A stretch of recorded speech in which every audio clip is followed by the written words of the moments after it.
Umarangkada na ang panghuhuli ng mga lamok sa isang barangay sa Mandaluyong kapalit ng pabuyang pera. Pero ang Department of Health may ibang mungkahi. Nasa frontline ng balitang yan, si JC Cosico.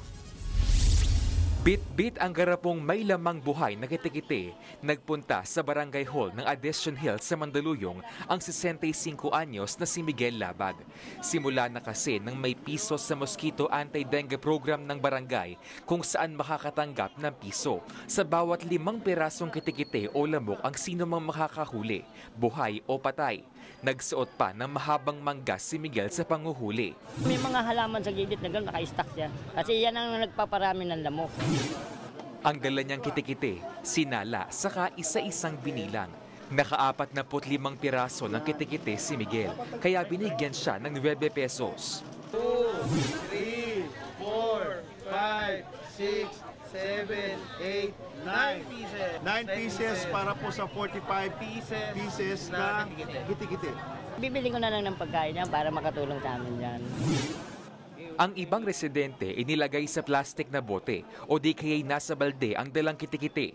Gaya ni Rachel Estoque na tinamaan noon ng dengue ang anak. Akala ko po simpleng sakit lang siya, mga trangkaso lang, pabalik-balik yung lagdat.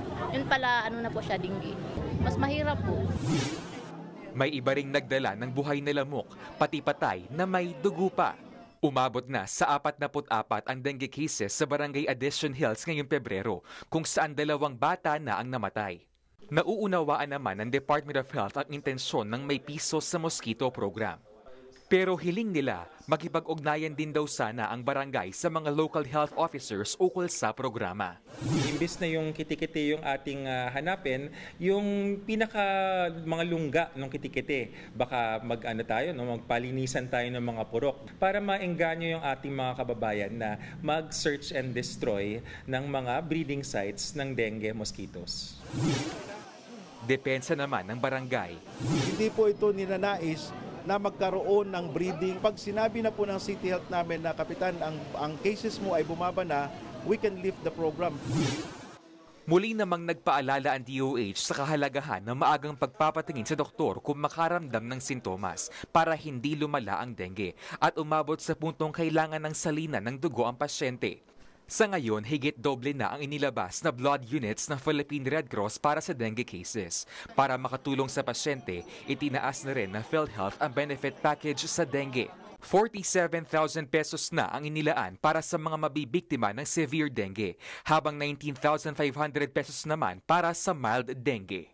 Nagbabalita mula sa Frontline, JC Cosico, News 5. Mga kapatid, Cheryl Cosim po, huwag maging huli at maging una sa lahat sa balitaan.